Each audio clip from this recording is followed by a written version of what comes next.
అధికారులు. భూపాలపల్లి మున్సిపాలిటీ పెదకుంటపల్లి తండాలో వలస వచ్చి మేకలు కాసుకుంటూ చిన్న ఇల్లు కట్టుకున్నానని, ఇంటి పన్ను 20,000 కట్టమని ఆవేదన వ్యక్తం చేశారు. తన వద్ద 5,500 ఉంటే కట్టానని, మళ్లీ ఆయన 15 రోజుల తర్వాత వచ్చి మిగతా డబ్బులు కట్టలేదని, తన ఇంటి తలుపులు ఎత్తుకెళ్లారని, ఇంటి తలుపులు ఇవ్వకుంటే కుటుంబం మొత్తం ఆత్మహత్య చేసుకుంటామని పూనా నాయక్ తన బాధను వ్యక్తం చేశారు. 30 సంవత్సరాల నుంచి నేను ఒక గుడిసె లెక్క కట్టుకున్నా, ఒక ఇల్లు కట్టుకున్నా, మేకలు కాసుకుంటాను, ఇట్లా బతుకుతాను. కానీ 30 సంవత్సరాల నుంచి ఏ అధికారి వచ్చి నా దగ్గరికి వచ్చి ఇలా నువ్వు అది కట్టాలి ఇది కట్టాలని నాకు అనలే.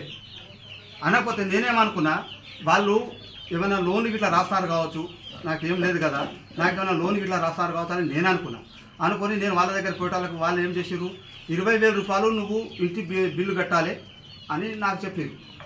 సార్ మరి నాకు 20,000 రూపాయలు నేను ఏం పని చేసి కట్టగలుగుతాను, నా దగ్గర అయితే పైసలు ఏం లేవు కదా, నేను మేకలు కాసుకొని బతుకుతాను కదా అని నేను చెప్పేటాలకు లేదు నీ ఇంటి జప్తీ చేస్తాం అని అన్నారు. వాళ్ళు అనేటాలకు ఈ ఇల్లు ఇట్లా జప్తీ చేస్తారు కావచ్చు అని అనుకొని నేను భయపడి 5,500 రూపాయలు కట్టిన. 5,500 రూపాయలు కట్టిన తర్వాత మళ్ళీ ఒక 15 రోజుల తర్వాత వచ్చి నువ్వు మొత్తం ఉన్న డబ్బులన్నీ కట్టాలి, ఇంకా 15,000 రూపాయలు కట్టాలి తప్పది అని అన్నారు.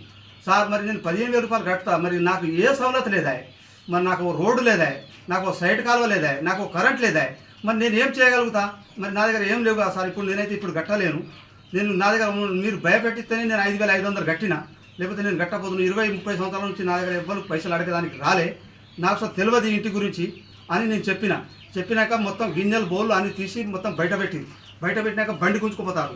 బండి మీరు కొనిచ్చింది కాదు, ఇల్లు మీరు కట్టించింది కాదు, నేను సొంతగా నేను డబ్బులు పెట్టి నేను కట్టుకున్నాను, నేను నా గుడిసెలో నేను ఉంటానా, నేను మీ దగ్గర అయితే నేను ఏ ఆలోచన నేను అడగలే, నాకేదో లోన్కి ఇట్లా ఇస్తారు కావచ్చు అని చెప్పి అనుకొని నేను మీకు అడిగింది నాకు తప్పైంది కాబట్టి మీకు పైసలు నేను కట్టిన 5,500.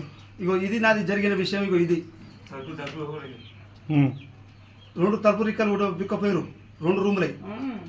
ఇక మొత్తం ఆగమాగం చేసారు, బియ్యం బారబోతామని బియ్యం బారబోసారు, గిన్నెలు బోళ్ళు అని మొత్తం 10 మంది దాకా వచ్చారు, గిన్నెలు బోళ్ళు మొత్తం ఆగమాగం చేసారు.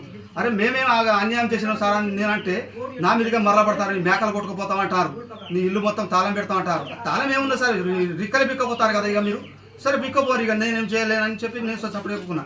ఇగో 5,500 రూపాయలు ఇచ్చిన బిల్లు చిట్టి